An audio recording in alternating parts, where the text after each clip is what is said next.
Okay, so you are wondering whether or not you should buy a course to prepare for your TOEFL exam. But get a pen and a paper, and by the end of this video, you might realize that you don't need any course at all to crack this exam. I had 2 days to prepare and managed a score of 117. To crack TOEFL, you need to know the English language, but more importantly, you need to know the TOEFL format through and through, which is why in today's video, we are going to see what is TOEFL and why do you need it. Format of the TOEFL exam.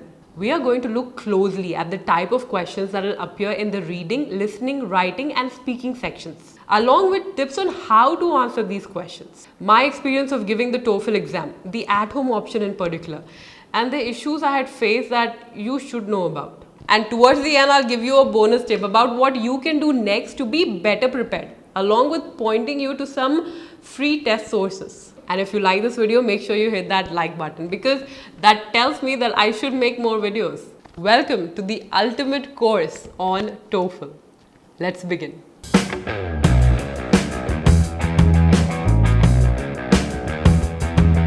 TOEFL stands for Test of English as a Foreign Language. If you're a non-native speaker and want to enroll in an English-speaking university, then you need to appear for this test as a part of their English language proficiency requirement.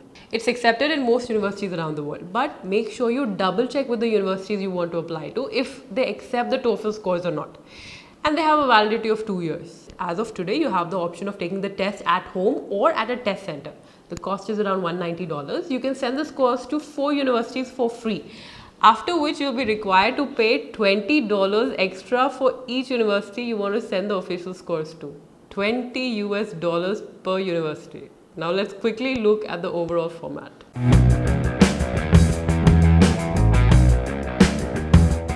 The TOEFL exam has these 4 sections: reading, listening, speaking and writing.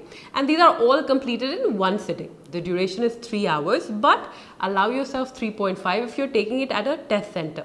And maybe even 4 if you're taking it at home, because before the test you need to show your proctor from ETS your room, your laptop in a mirror. They'll even check under your table. I'll tell you more about the perils of the at-home option later, but don't assume that the test will complete sooner just because you're giving it at home.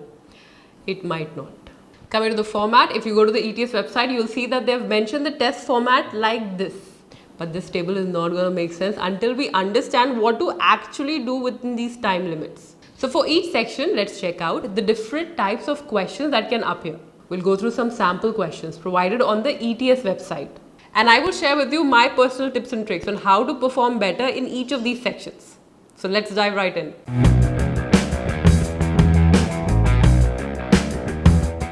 First is the reading section. In this section, you will get 3 or 4 passages. Each passage will roughly have about 700 words. You will need to answer 10 multiple choice questions for each passage. Depending on whether you get 3 or 4 passages, you will have 54 or 72 minutes to complete this section. Within a passage, you can go back to the previous questions to review or change your answers. If this is not making sense, don't worry, it will in some time. These passages will be taken from university level textbooks from a variety of subjects. But don't worry, all the info you need to answer the questions will be mentioned in the passage. Now let's look at the various types of questions that can appear. There are 8. Question type number 1, factual information questions. They will ask you to recognize information that is explicitly mentioned in the passage. To understand it better, let's look at a paragraph from a reading passage. I would encourage you to pause this video and take a moment to read this paragraph. Done reading? Now let's look at a sample factual information question. These type of questions will include phrases like according to paragraph or paragraph X states, just like this one. Now your first response to answer this question will be to look for answer choices that have the same words as the paragraph. But for factual information type questions, you'll notice that all answer choices will have words from the given paragraph. In this case, option A has words like summer, warm and cold, but it also states the complete opposite of what's written in the paragraph. Option B does the same. Even option C states that climates were very similar, but this line right here clearly states that the climate was milder than today's. So C is also incorrect. That leaves answer choice D, which is supported by the last few sentences of the para. So D is the correct answer. Here's another example. Pause the video and take a moment to read the paragraph. And here is a sample factual information question. As expected, all answer choices have words from the para. So read carefully and comment and tell me what the correct answer is and which line from the para supports it. Don't forget to mention the example number before your answer.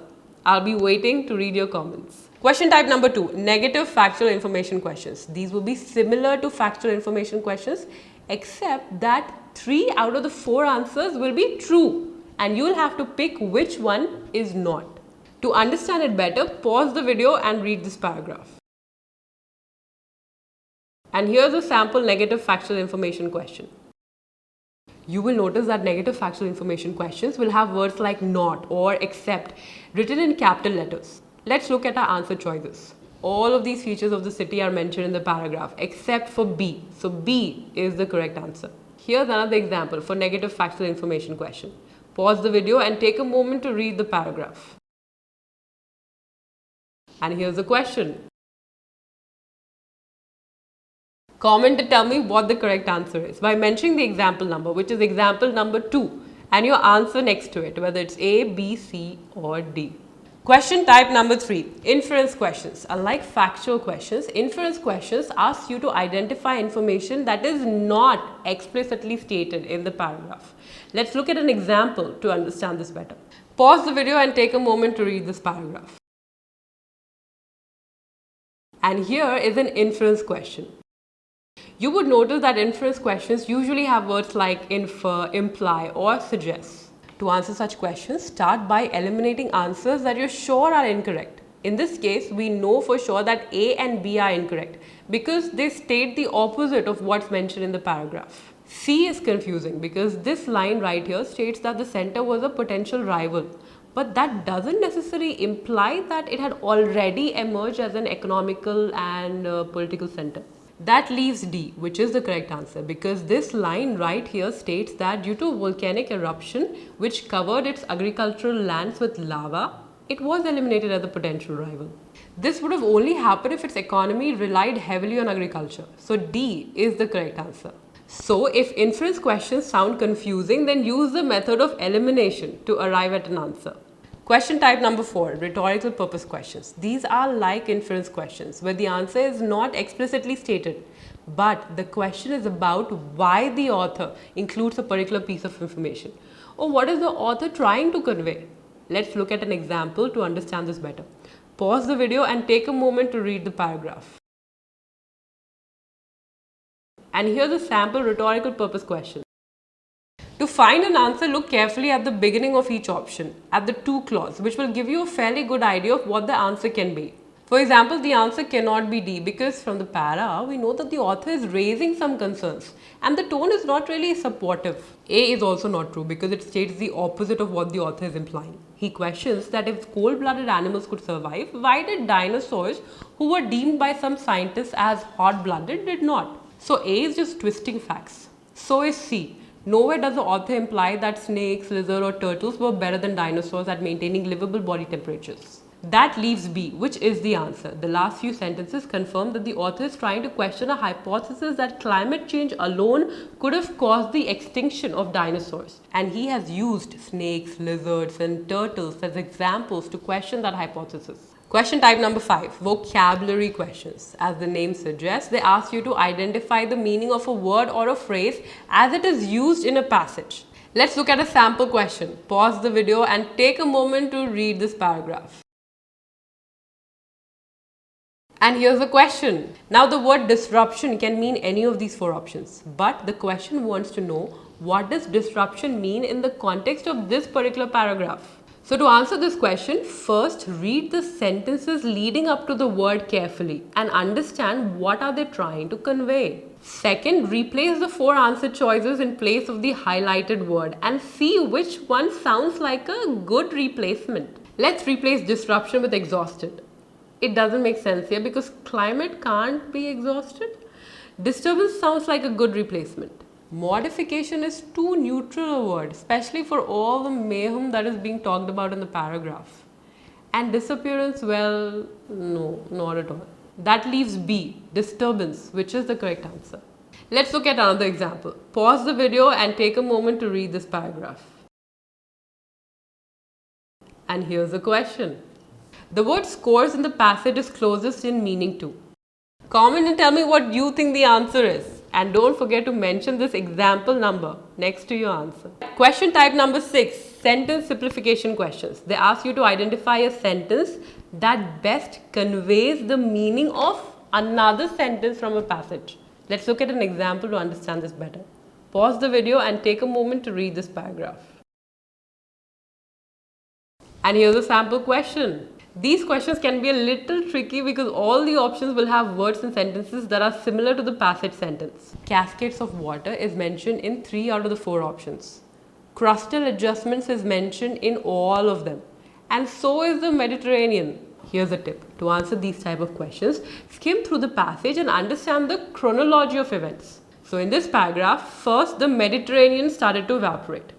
And then came the deluge. And then because of crustal adjustments, the Strait of Gibraltar opened up, and then the water came rushing back into the Mediterranean.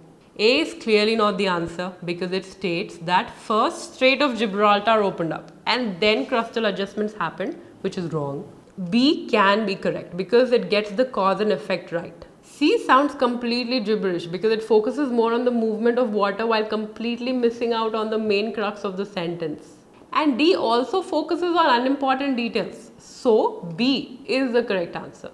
If you look at incorrect choices, they either contradict information or leave out essential information. Figuring out cause and effect or sequence of events really helps in answering these type of questions. Let's look at another example. Pause the video and take a moment to read this paragraph. And here's a sample question. Comment and tell me what you think the answer is. I'll be waiting to see your answer in the comment section. Question type number 7. Insert text questions. These are designed to see whether you understand the logical flow of ideas in a passage. They do not have 4 answer choices. Instead, you will see 4 black squares and you can insert the given text at one of these square places to see where it fits best. Let's look at a sample question. Pause the video and take a moment to read this paragraph. And the question. Read it? Are you sure? Okay. Now let's see how to answer these type of questions. First, look at how the given sentence is starting. This one says, in fact, artifacts and pottery have been discovered, which makes it sound like it is a continuation of some discussion about maybe a discovery, I guess. I don't know. Let's find out. A doesn't look like the right place for it because before A and after A are discussions about the features of the city.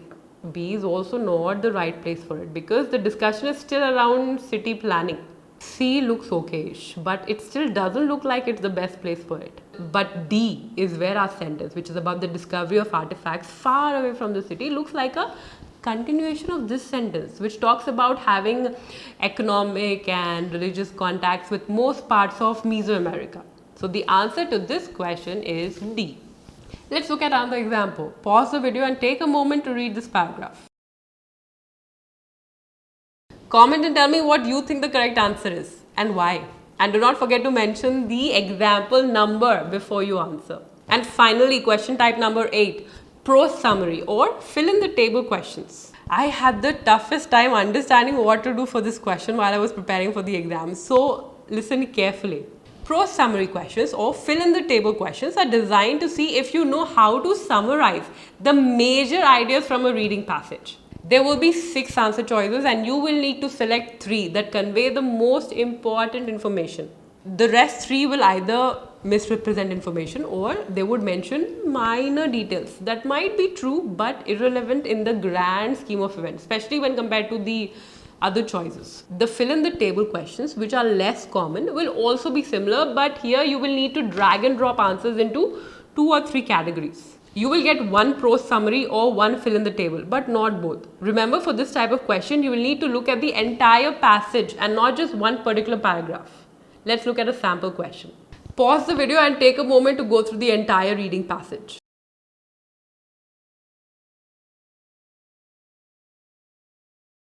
And here's a sample prose summary question. As per the directions, we need to choose 3 options out of the given 6 that together explain the most important ideas of the passage. Now, how to go about this? Here's one of the ways of answering this question. Whenever you're reading a passage for the first time, instead of reading every detail, skim through it like this. First, read the introductory para. Then, first and last sentences of each para. And then the concluding paragraph. While skimming, you don't have to pay attention to specific details like names, dates, or complicated terms. The point is just to get the main idea. Now let's practice doing that using this passage. So the first para talks about two geologists who were collecting some data on a cruise and had some questions about Mediterranean's history. One question was why some animals had gotten extinct or migrated. Great. Now we know what to expect from the upcoming paragraphs. The first sentence of this para says that they had another task, which was to figure out why there were dome-like masses in the Mediterranean. The last sentence asks if there were salt domes, and if yes, why was there so much salt beneath the floor of the Mediterranean? The geologists found some samples which included pebbles and something called gypsum. We are not paying too much attention to detail right now while we are skimming. Through these last few sentences, we learned that they also discovered some fossils suggesting open ocean conditions, and they also found some salt which had layers of wind-blown silt within them. Not sure what that means right now, but let's move on.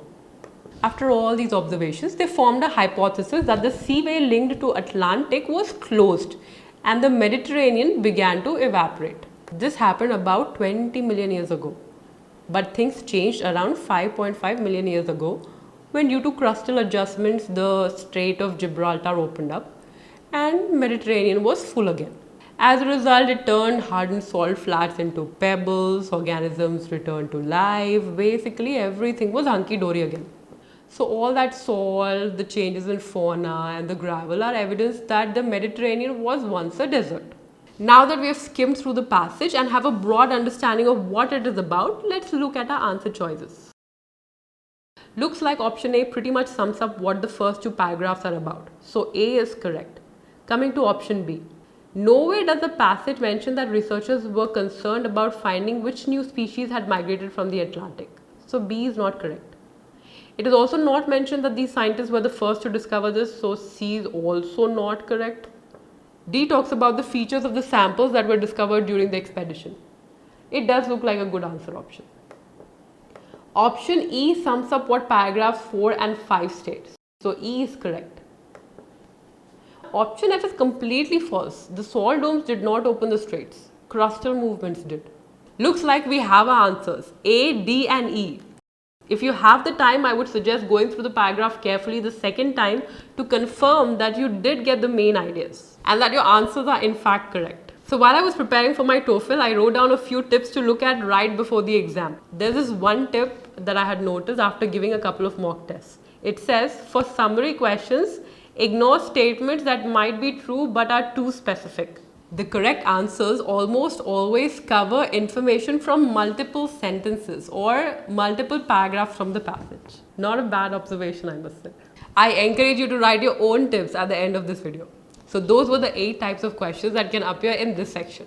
Now let's discuss how to get better at the reading section. No point for guessing, read as much as you can. Newspapers, academic materials, research papers, and while you're reading, identify the main idea of an article. What is it really about? Explain the logical flow of the passage in your own words. This is the introduction, these are the supporting points, this is how it concludes, like we just did while skimming the last passage. And finally, search for the words you do not know the meaning of and note them down. This will improve your vocabulary and help you immensely with not just question type number 5, that is vocabulary questions, but with every question.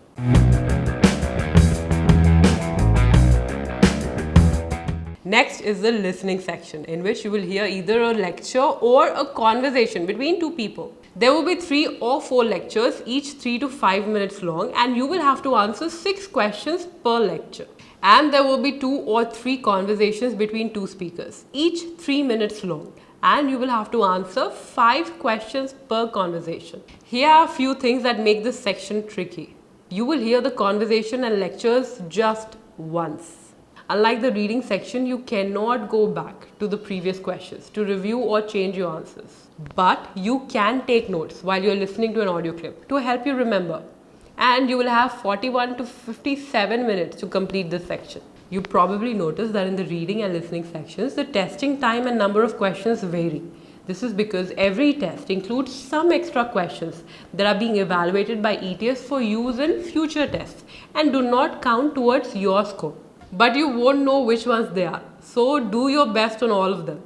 Now let's look at the 7 type of questions you can encounter in the listening section. Question type number 1, gist content or gist purpose questions. As soon as you're done listening to a passage, this is the first type of question you will encounter. Gist content asks you to identify the main topic of a conversation or lecture. And gist purpose question asks you to identify what is the purpose of having that conversation. Let's look at an example to understand this better. Listen to this audio track carefully. Listen to a conversation between a student and a librarian.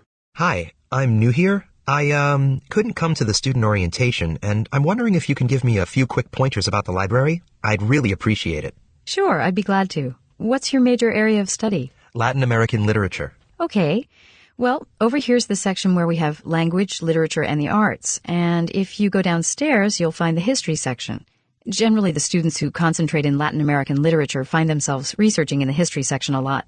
You're right. I'm a transfer student. I've already done a year at another university, so I know how the research can go. I spent a lot of time in the history section. So, how long can I borrow books for? Our loan period is a month. Oh, I should also mention that we have an interlibrary loan service. If you need to get hold of a book that's not in our library, there's a truck that runs between our library and a few other public and university libraries in this area. It comes around 3 times a week. Hey, that's great. At my last school, it could take a really long time to get the materials I needed, so when I had a project, I had to make a plan way in advance. This sounds much faster. Another thing I was wondering is there a place where I can bring my computer and hook it up? Sure. There's a whole area here on the main floor where you can bring a laptop and plug it in for power. But on top of that, we also have a connection for the internet at every seat. Nice. So I can do all the research I need to do right here in the library. I'll have all the resources, all the books and information I need right here in one place. Yep, that's the idea. I'm sure you'll need photocopiers too. They're down the hallway to your left.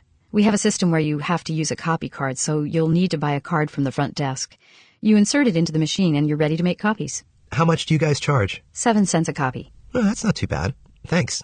Where's the collection of rare books? Rare books are up on the 2nd floor. They're in a separate room where the temperature's controlled, to preserve the old paper in them. You need to get special permission to access them, and then you have to wear gloves to handle them, because the oils in our hands, can destroy the paper, and gloves prevent that, so we have a basket of gloves in the room. Okay, thanks. I suppose that's all I need to know. You've been very helpful. Thanks. Anytime. Bye. Bye. And here's an example of a gist purpose question. At first, it might look like the student is at the library to do all of these things. But if you focus on the early part of the conversation, the student tells us the real reason that led him to the library. Let's listen to it again.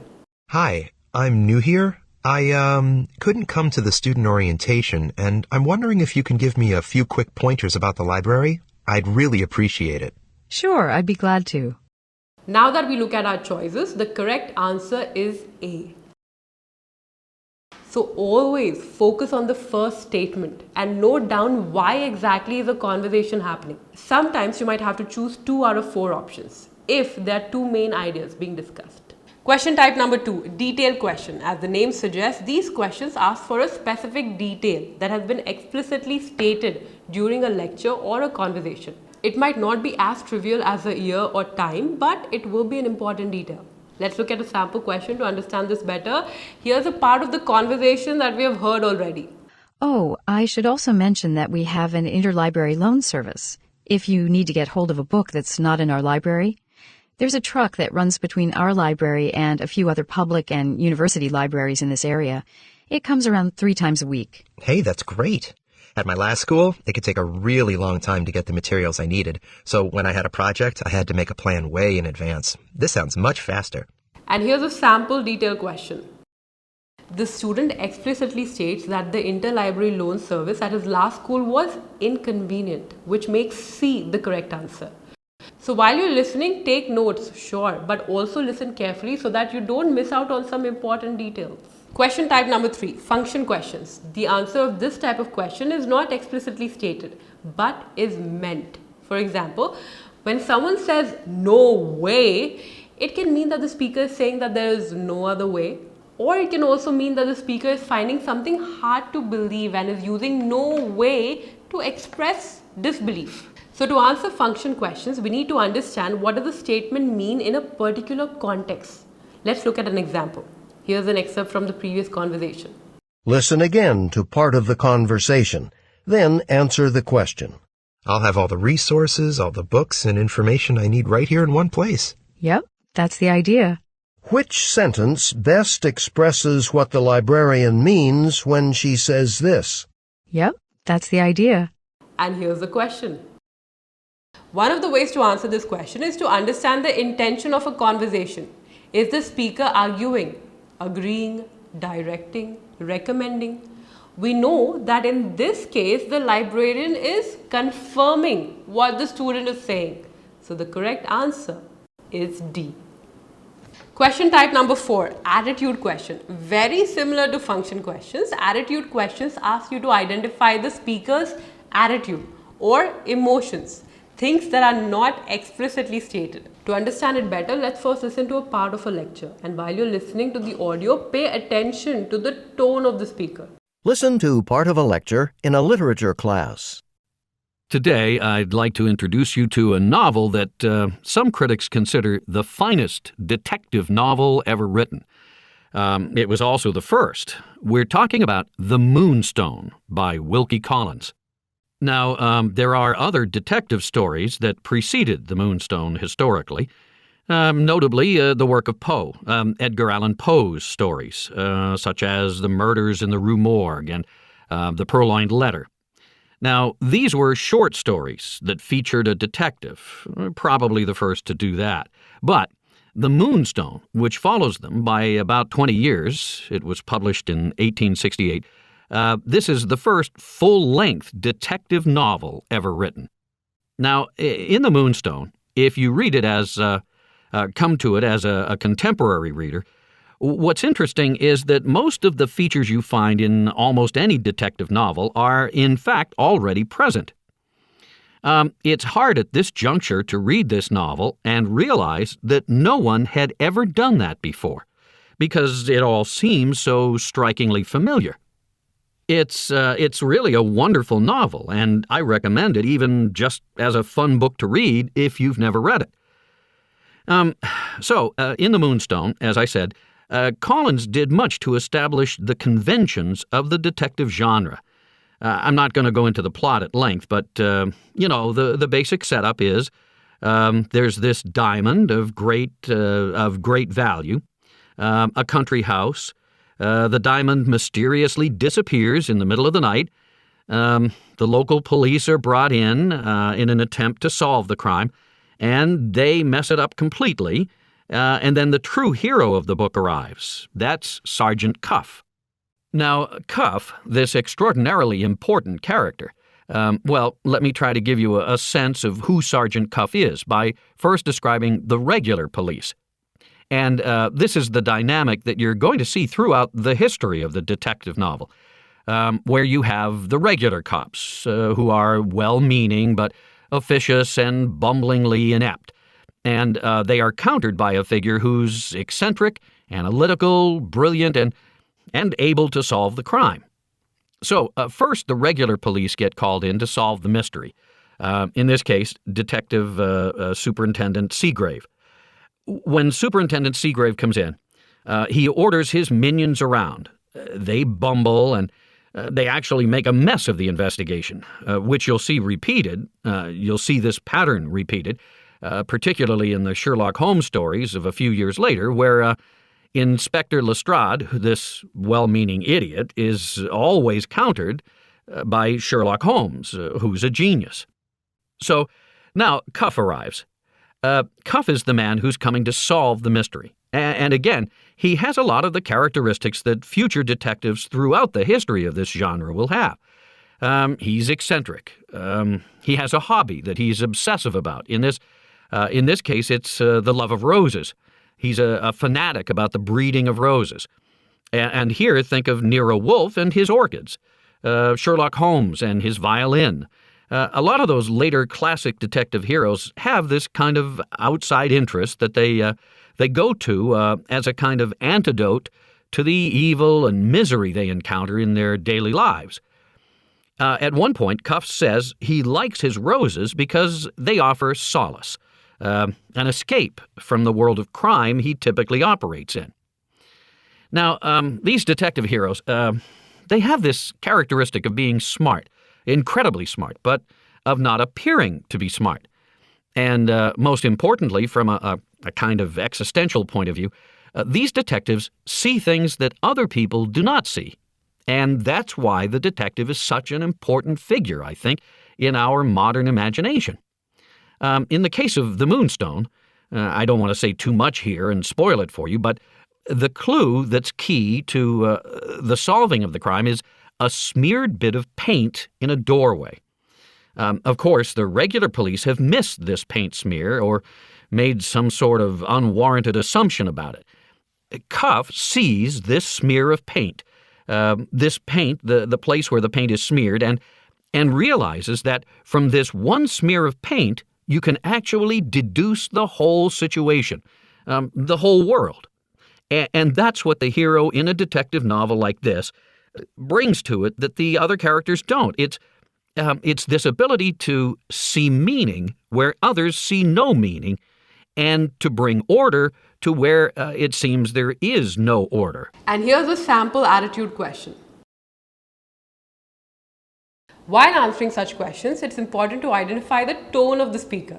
Is it positive or negative? Meaning, is the speaker sounding happy, empathetic, excited?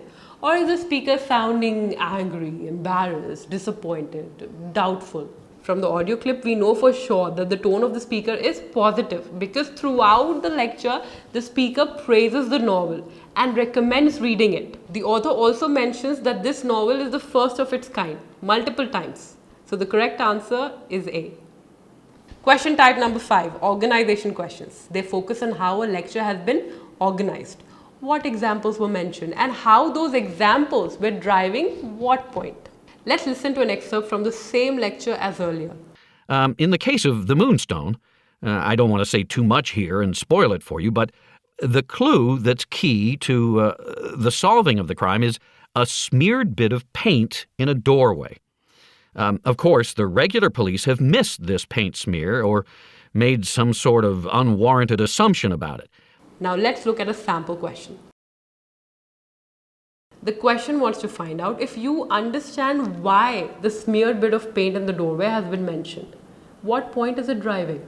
To figure that out, let's look at our answer choices. Our professor is not describing his mistakes, but is praising Sergeant Cuff throughout the passage by calling him smart and seeing meaning where others see no meaning. So A is incorrect. The professor says, I don't want to say too much here and spoil it for you, and only talks about the smeared paint. So no, there were no other details from the crime scene that the professor talks about. So B is incorrect. C can be the answer because the professor talks about how hero detectives have common characteristics across many mystery novels. And just to be sure, our answer is not D because the professor says that the regular police have missed this paint smear. So the police definitely did not use any superior techniques. So the correct answer is C. Question type number 6, connecting content questions. They ask you to combine information from different parts of a conversation or lecture. Let's listen to a sample conversation. Where's the collection of rare books? Rare books are up on the second floor. They're in a separate room where the temperature is controlled to preserve the old paper in them. You need to get special permission to access them, and then you have to wear gloves to handle them because the oils in our hands, can destroy the paper, and gloves prevent that. So we have a basket of gloves in the room. Now let's look at a sample connecting content question. The question is asking you to pick 2 answer choices. This is where the notes you take while listening to the conversation can prove to be really handy. Obviously, the correct answers are B and C because both of these are explicitly stated at different places in the listening passage.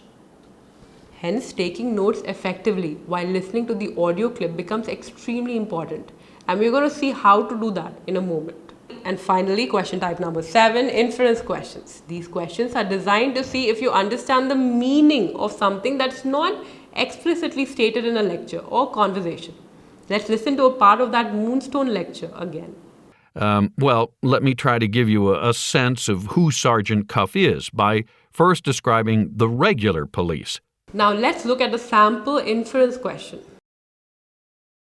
So when the professor says that he will try to describe Sergeant Cuff by first describing the regular police and then goes on to describe the regular police as well-meaning but bumblingly inept and Sergeant Cuff as brilliant, that tells us that the correct answer is A. That like most mystery novels, the regular police and Sergeant Cuff are contrasting characters. Alright, so now that we have an understanding of what kind of questions you might encounter during the listening section, let's take a practice test. You will now listen to a 3-minute long conversation. And while you're listening, I would encourage you to take notes. I will also take notes along with you. And then at the end of this audio clip, we'll answer about 5 questions related to this conversation. Let's go. Listen to a conversation between a student and a business professor. So, Richard, what's up? Well, I know we have a test coming up on chapters, Chapters 3 and 4 from your textbook. right, 3 and 4. Well, I didn't get something you said in class Monday. All right. Do you remember what it was about? Yeah, you were talking about a gym, a health club where people can go to exercise, that kind of thing. Okay. But the health club model is actually from Chapter 5, so... Oh, chapter 5. Oh, so it's not... Okay, but I guess I still want to try to understand. Oh, of course. Well, I was talking about an issue in strategic marketing. The health club model. With a health club, you might think they would have trouble attracting customers, right? Well, I know when I pass by a health club and I see all those people working out, exercising, I just as soon walk on by. Yeah, there's that. Plus, lots of people have exercise equipment at home, or they can play sports with their friends, right? Sure. But nowadays, in spite of all that, and expensive membership fees, health clubs are hugely popular. So how come? I guess that's what I didn't understand. Okay. Basically, they have to offer things that most people can't find anywhere else. You know, quality. That means better exercise equipment, high-end stuff, and classes, exercise classes, maybe aerobics. I'm not sure if Okay, I get it. Yeah. And another thing is, I think people probably feel good about themselves when they're at the gym. And they can meet new people, socialize. Right. So health clubs offer high-quality facilities, and also they sell an image about people having more fun, relating better to others, and improving their own lives if they become members. Sure, that makes sense. Well then, can you think of another business or organization that could benefit from doing this? Think about an important building on campus here. Something everyone uses. A major source of information. You mean like an administrative building? Well, that's not what I had in mind. Oh, you mean the library? Exactly. Libraries. Imagine public libraries. They're an information resource for the whole community, right? Well, they can be. But now with the internet and big bookstores, you can probably get what you need without going to a library. Well, that's true. So, if you were the director of a public library, what would you do about that? To get more people to stop in? Well, like you said, better equipment, maybe a super fast internet connection, and not just a good variety of books, but also like nice, comfortable areas where people can read and do research, things that make them want to come to the library and stay. Great. Oh, and maybe have authors come and do some readings, or, I don't know, special presentations, something people couldn't get at home. Now you're getting it. Thanks, Professor Wilkins. I think so too. So these are my notes. Notice that the first thing I wrote is what the conversation is about to help me answer the gist purpose question. Rest is just my way of writing down some important details and using arrows to describe the flow. I'm sure you have your notes too. Now pause the video. Read the questions and use your notes to answer them. Now comment and tell me what were your answers for this listening passage. Don't forget to mention listening section in the comment before you type out your answers. I'll be waiting to read your comment. Now here are some things you can do to get better at the listening section. Number 1, practice listening every day. Podcasts, stand-up comedies, but most importantly, listen to free lectures that are uploaded by a couple of universities on their respective YouTube channels, be it related to arts, business, science, or more. Number 2, while you're listening, pay attention to the tone of the speaker. Ask yourself, is the speaker's tone positive or negative? This will particularly be useful for answering attitude questions. Number 3, pay attention to words that signal organization. Words like first, second, for example, in conclusion. This will help you with your organization questions. And finally, get into the habit of taking notes and find a style that works best for you. Are you someone who likes noting down everything, or do you just like focusing on the lecture and not take any notes at all because you're brilliant at remembering every detail? Or do you want to do a bit of both? Find your balance through practice. Before we move on to the next section, I must tell you about my at-home TOEFL experience for the listening section. Spoiler alert, it was not great. For the at-home option, they asked you to buy something like this for taking notes. One small desktop whiteboard or one sheet of paper inside a transparent sheet protector with an erasable marker and an eraser. Pencils and pens are not allowed. There are 3 problems with this amazing alternative. First, this is not a lot of space. Second, erasable markers are terrible for taking notes, no matter how fine they are. They can start fading in the middle of the test and they take up a lot of space. So it's impossible to note down the fine details, especially when you're listening to a 5-minute long lecture. And third, you need to keep erasing the board after each listening passage, which is not at all easy, and that just adds to the nervousness of attempting this round. I think I lost 2 points because after taking notes while listening to the audio clip, when I referred to them again while answering the questions, I could not understand anything at all. So if you're planning to choose the at-home option, I would strongly suggest that you start practicing using one of these so that you know what to expect during your exam. After the listening section, there's a 10-minute break. You can use this time to grab some water or a snack and just reset for the rest of the test.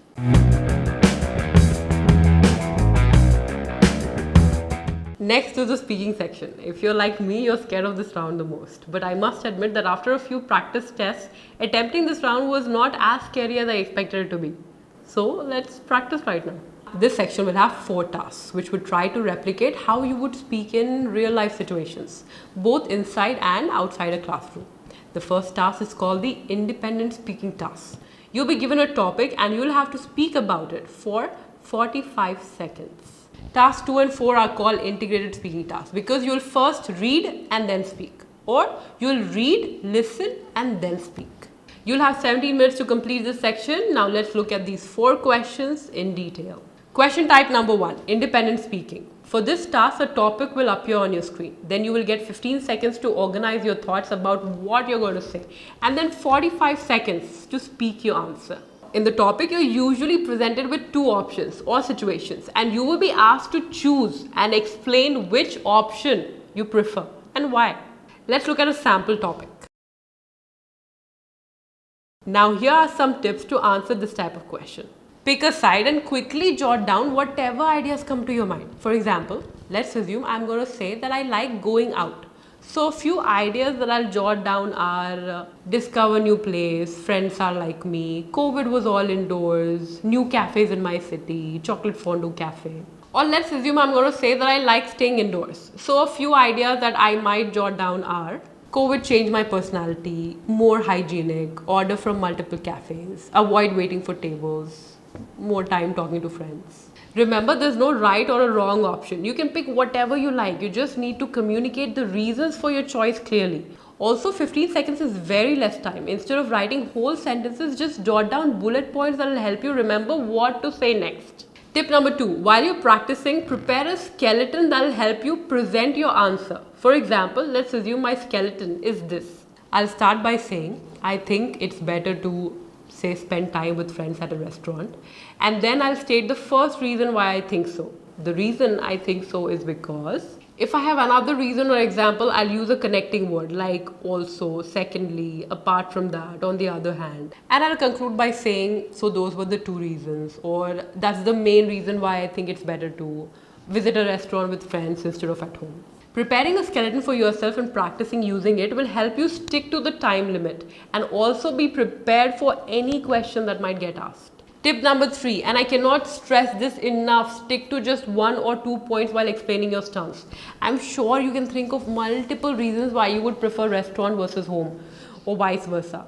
But choose 2 because 45 seconds is very less time and you need to be understood by both AI scoring and human raters to get a good score.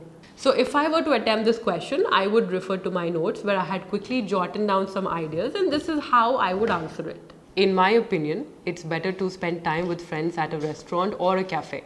I feel this way because of two reasons. First, I think that I have spent enough time indoors during COVID and I would like to go out and explore the world, even if it's for a quick chat with a friend. And number two, the cafe scene in my city, Hyderabad, India, has improved a lot. Just the other day, I visited a Swiss-style cafe with friends, where we enjoyed a cheese fondue while it was raining outside. It was heavenly. So these are the two main reasons why I think it's better to spend time with friends at a cafe or a restaurant. Again, there are no right or wrong answers. It's all about communicating what your opinion is clearly. If you want to know more about how the independent speaking responses are scored, see the speaking scoring rubrics on the TOEFL website. Let's practice with another sample question. Take a moment to read this question. Now pause this video and comment below and tell me what option would you pick and what are the 2 or 3 reasons related to that option that you would want to speak about. If you want, you can even type out a complete response. This way, not only will you get some practice, but either me or someone else might also give you the feedback you need. And don't forget to mention the example number before you answer. I'll be waiting to read your comments. Question type number 2. Integrated speaking section about campus situations. For this question type, you need to combine information from 2 sources. First, you need to read a passage about a campus related topic. And then you will listen to an audio clip in which a person is expressing his or her opinion on that topic. At the end of the conversation, you'll be asked to summarize this person's opinion and explain the reasons that person has expressed for holding that opinion. So basically, it's just reading, listening, and then summarizing in your own words what you have read and heard. You will have 30 seconds to organize your thoughts around how you're going to answer and about 60 seconds to speak. Let's look at an example to understand this better. You will be first shown a passage like this and given 45 seconds to read it. Pause the video and take a moment to read the para. Next, you will hear a conversation. I'm going to type out the conversation on the screen for you so that we can discuss it better. But remember, during the test, there will only be audio, no text. Here's that conversation. As you can see, it's between 2 students, where the female student is expressing her opinion about the article the university published. Pause the video and take a moment to read it. At the end of the conversation, you'll see a question like this. According to ETS, 2 things that they look for in your answer is how complete your answer is and topic development, which is how you connect one idea to the next. So here are 2 tips on how you can do that effectively. Tip number 1, while taking notes, use a table. I've noticed that the reading passage will have 2 to 3 supporting points and the listening passage will also address those exact same points mentioned in the reading passage, either agreeing or disagreeing with them. And putting them next to each other using a table will give a nice structure to your answer and ensure that you don't miss out on any important information while you speak. For example, if I were to take notes for the sample question we just saw, I would first divide my page into 2 halves like this. Then as I'm reading the passage, I would quickly note down the university's point of view. I only have 45 seconds, so I'll keep my notes short and to the point. All I want is a structure so that I know what to look for when I'm listening to the conversation that's going to come up next. Smart way to go about it, isn't it? Now, as I'm listening to the conversation, I'll list down what the student has to say about each of the points mentioned by the university. Here, I will note down as much information as possible because after all, my answer should be about the student's point of view and the reasons she has expressed for holding that opinion. And that's how you take notes effectively for this type of question. Tip number 2 is to create a skeleton of your own and practice using it. For example, here's a skeleton I've been using for practice and I've also used it during the exam. The university/campus announcement talks about and in one sentence explain what the article is about. This is just to set the context and this is where the first line of your notes will come in handy. According to the student, it is a bad or a good idea because of so many reasons. First reason being, second reason is that, and you can conclude by saying, and this is why. If you would notice, I'm mostly talking about what the student has to say. I had even mentioned the same in my notes, directly start from the student's point of view. During practice, I had noticed that I was spending way too much time describing what the university article is about. But 60 seconds is not a lot of time. Sticking to a skeleton allowed me to be more focused and answer the question from the student's point of view, not the university's. So if I were to answer this question, this is what I would say. The university administrators announced that the sculpture program, which is a division of the arts department, will be eliminated. According to the student, it's a bad idea and she calls it a big loss for the department. She feels this way for two reasons. First, she states that the students are interested in the sculpture program, but the painting and drawing requirements take up all of their time. She explains that it would be better if the requirements change and allow art students to choose what programs they are interested in. Second, she believes that the limited budget problem can be solved by hiring part-time professors. According to her, a few painting teachers are also great sculptors, and one of them can take the sculpture program. And these are the two reasons why the student does not agree with the university's announcement of shutting down the sculpture program. And this is how you'd combine your skeleton with your notes. By following these two tips, you can ensure that your answer is complete, your ideas are well connected, and your answer is crisp, to the point, and well within the time limit, or at least very close. Speaking of crisp and to the point, if you're liking this video so far, chances are that you'll like the rest of the videos on our channel too. We make crisp and to the point content related to career and finance. We have everything from stock market basics for beginners to how to prepare for interviews. So please consider subscribing and hitting that bell icon. And check out the other videos on our channel.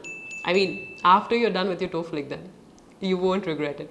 And if you're preparing for an interview and need help answering the most commonly asked behavioral questions like, tell me about yourself, or what are the biggest challenges you've faced so far, then check out our interview preparation course on the website skillopro.com. There is a discount on the course as well. To access it, enter your phone number, click on Buy Now, choose a payment method you like the best, and complete the payment. This will give you access to all of the videos in this course. I have left the link to this website, skillopro.com, in the description. Going back to our TOEFL preparation. Now let's attempt a practice question, shall we? Pause the video and take a moment to read this paragraph. And while you're reading, make notes, just like we discussed earlier, on the left-hand side of your page. And here is a conversation that you will get to hear during the test. But I've written it down on the screen for you. Pause the video, read it, and make notes on the right-hand side of your page. Done with your notes? Now here's your question. Now pause this video and comment and tell me how you would respond to this question. Do not forget to use a skeleton like this while typing out your answer and mention the example number. Treat the comment box as your practice zone, and who knows, you might just get the feedback you need, either from me or from someone else reading your comment. Question type number 3, integrated speaking. For this question, you will first read a passage which will be about an academic subject. Then you will listen to a lecture. At the end of the lecture, you will be given 30 seconds to prepare your answer and 60 seconds to speak. Let's look at a sample question to understand this better. Pause this video and take a moment to read this passage. Next, the listening passage you will hear will be a part of a lecture in which you will hear examples or some more details about the term mentioned in the reading passage. I'm writing down the lecture on your screen for your practice, but during the test, remember, there will be no text, only audio. Pause the video and take a moment to go through the passage. After listening to the part of the lecture, the question you will see on the screen will be something like this. In your response, you're supposed to talk about how the examples mentioned during the lecture support or illustrate the term or the concept mentioned in the reading passage. Okay, not bad. Now let's look at a few tips that can help you answer this question effectively. Tip number 1, taking notes. While reading the para, I like taking notes using keywords and arrows. If I am to take notes for this passage on revealing coloration, then they would look like this. My main idea is to summarize the para using as few words as possible. Next, while listening to the conversation, I look out for specific examples because I know that's what the question is going to ask me about. Examples. So in my notes, I would clearly write down the details of the first example, which in this case is of a peanut bug and how it surprises its predators.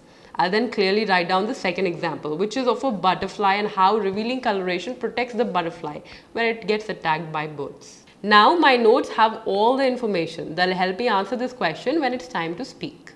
Tip number 2, as always, fix a skeleton that works best for you and practice your answer using it so that it comes naturally to you on the day of the test.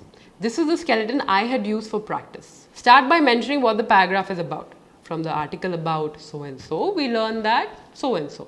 Spend no more than 10 to 15 seconds to explain what the concept is about. Next, move on to summarizing the lecture. The professor provides an example of the topic name by mentioning examples of, in this case, it's peanut bug and the morpho butterfly. First of all, he or she mentions, then second example the professor uses, and finally sum it up using one line. And that's how we learn what the name of the topic is all about. Tip number 3, you don't have to repeat the entire conversation. Note down the main points, paraphrase them the way you like while you're speaking, and remember to end on time. And tip number 4, during the test, it can be overwhelming to read about a concept you know nothing about. But remember, this isn't a test of your academic skills. You're not expected to know or say more than what is mentioned in the reading passage and the lecture. Now let's practice, shall we? Pause this video, look at the notes, look at the skeleton and type out how you'd answer this question. I'll be waiting to read your answer. And don't forget to mention this example number before you type out your answer. Question type number 4, integrated speaking. And finally, in this fourth question, you will listen to an academic lecture. And at the end of the audio clip, you will have to summarize that lecture. The lecture would either explain a topic or speak about some issue. At the end of the audio clip, you will get 20 seconds to organize your thoughts and 60 seconds to speak. Let's look at a sample question to understand this better. Pause the video and take a moment to read the lecture. Again, during the test, you will listen to the lecture. There will be no text. And this is what the question will look like. Using the points and examples from the lecture, explain the 2 pricing strategies described by the professor. So if you look at it, they're just asking you to provide a straightforward summary. Now here are a few tips to answer this type of question. Tip number 1, as always, practice using a skeleton that works best for you. The one I had used was like this. The lecture is about, start by defining what the topic is, as explained at the beginning of the lecture. Then talk about the examples mentioned in the lecture. First, the professor talks about. Then move on to the next point. The second approach the professor mentions. And finally, conclude. And those were the 2 examples the professor talks about to, well, in this case, explain setting up of initial price of products. Tip number 2, figure out your note-making style. Since you just have to summarize what the lecture is about, you need to decide how much of that lecture you're going to note down. Do you like drawing or jotting down keywords using arrows like I do? Or are you someone who writes complete sentences? I would encourage you to practice using at least 2 to 3 sample questions of this type to figure out what note-making style you are most comfortable with. It's practice time. I want you to comment below and show me how you would take notes for the previous example. Mention the example number and just scribble down your notes for the lecture. I think the speaking part is easy. It's how effectively you take your notes that decides how well you answer your question and how calm you are while responding. So pause the video right now and show me your notes. Here are 2 tips to perform better during the speaking section. Tip number 1, while practicing, record your responses using your phone and then hear it back. This will help you understand if a skeleton is working for you or not. Are you using too many filler words? Or are you spending too much time describing the topic instead of the examples? This self-feedback will improve your next practice session instantaneously and by a lot. And tip number 2, speak naturally. I know it sounds stupid, but talk to the computer like you would speak to a friend, which means that your response should have natural pauses, natural expressions of, say, shock or disbelief or amusement if required. But most importantly, be calm.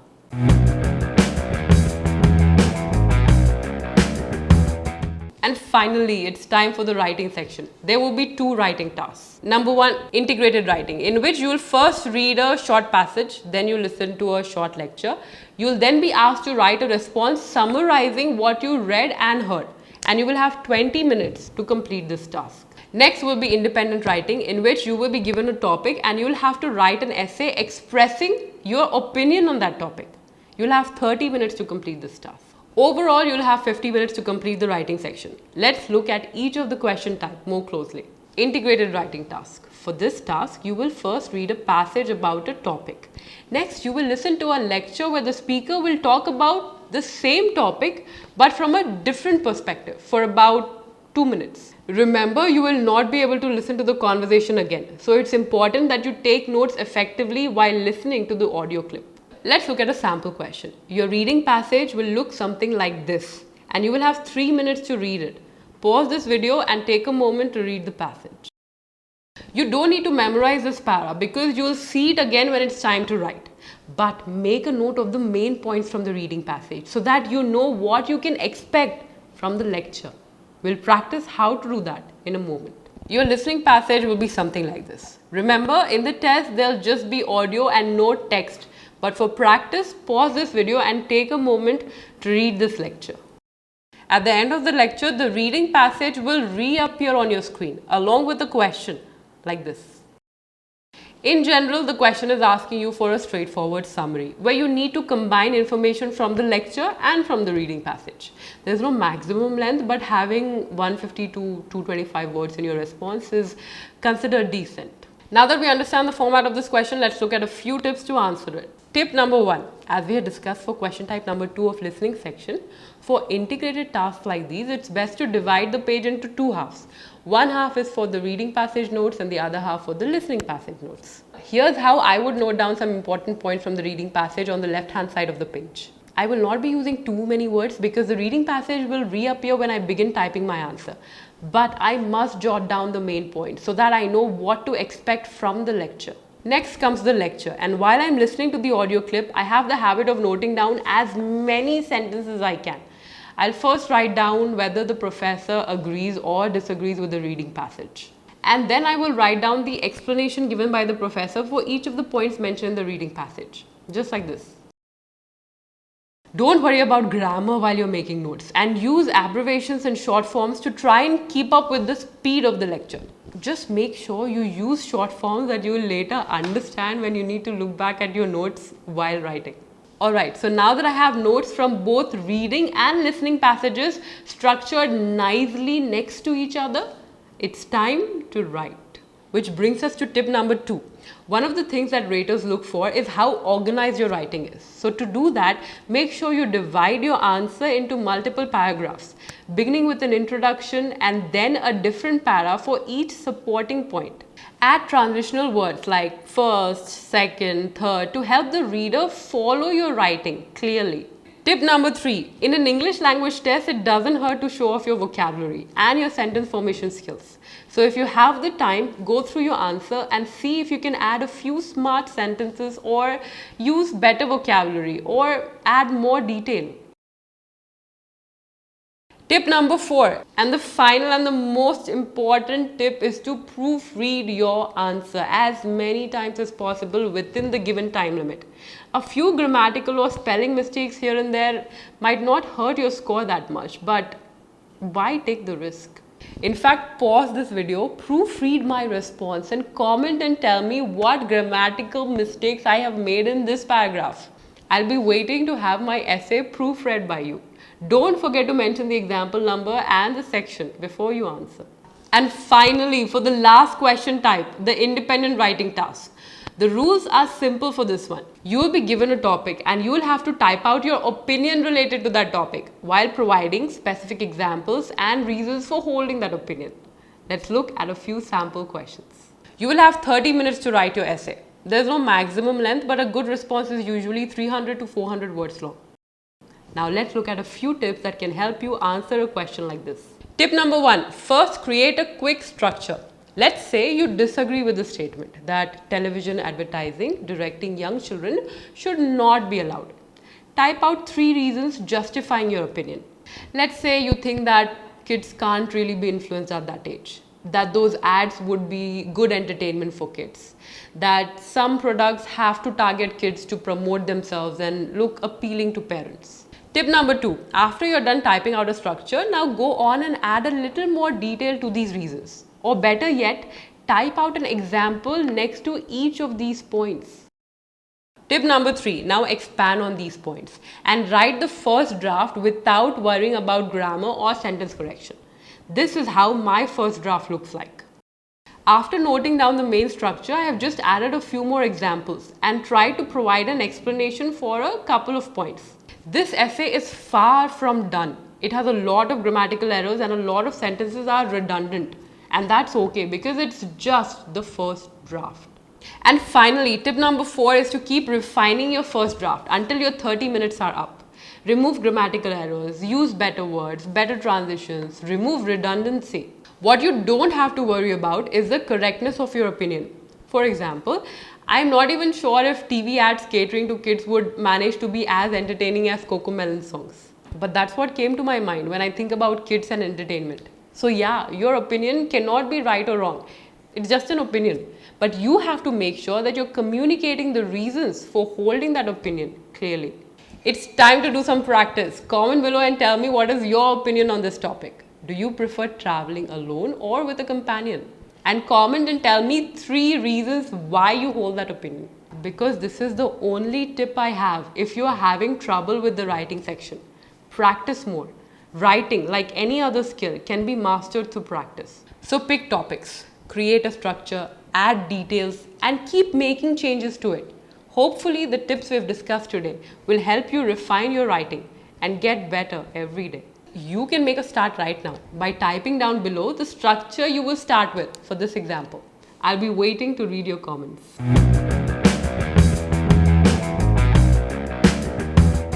Now, the reason why I chose the TOEFL exam was because it had an at-home option. I could get done with all the 4 sections in one sitting, and most importantly, a few universities that I was applying to preferred the TOEFL exam over IELTS. But here are a few things that went weird. I expected the at-home option to get done sooner because I had removed the time to travel to a test location. But the checks done by the proctor, in which you have to show the room, your laptop, you have to share your desktop so that a few features get disabled, all of that took time. I also had to wait for the proctor for a lot of minutes to respond at the end of my test because it looked like it was a busy day for them. One of the reasons I chose this exam was because of the lesser time advantage, but that wasn't really the case. So if that's what you're hoping for from the at-home option, be prepared to face delay. Number 2, the option of taking notes on this transparent sheet at home was not ideal. I think I lost 2 marks in the listening section because of this sheet's incapability to take notes effectively. I spoke about this in detail at this minute in case you want to revisit it. But the worst experience was yet to come. I gave my TOEFL on 28th November and I got my scores on 26th February, almost 3 months. I wrote in numerous mails, called and stayed on the line for hours late at night because I was calling from India and the ETS office had a US number. And if by any luck the line would get connected, the person at the other end sounded angry that I was having a problem. As I said, there is nothing I can do. It's the standard response I would get. Because of my delay, my applications did not even pass the screening round for one of the universities. And that shattered my heart. I've never had a worse experience with a customer support team ever. I hope that my case was an exception and that people do get their scores on time. But gather feedback from your friends who have given similar exams before you decide which test you'd like to take to meet your English language requirement. And if it's TOEFL, book it early.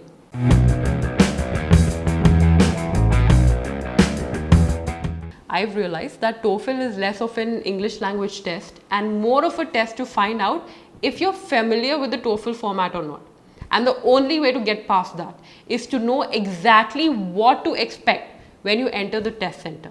So today's bonus tip is this: give as many mock tests as you can to get familiar with the user interface, to practice taking notes, and to get used to that timer ticking on the top right corner of the screen.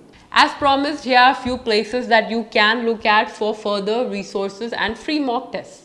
I'm sure a simple Google search would also lead you to some good paid mock test websites if you think you need them, because there is no such thing as too much practice. And that's all I have for today. Don't forget to subscribe and hit that bell icon because we make career and finance videos that are crisp and to the point. Now you go ace that TOEFL exam and don't forget to tell me your score after you're done. I'm Taskeen, this is The Urban Fight, and I'll see you in the next video.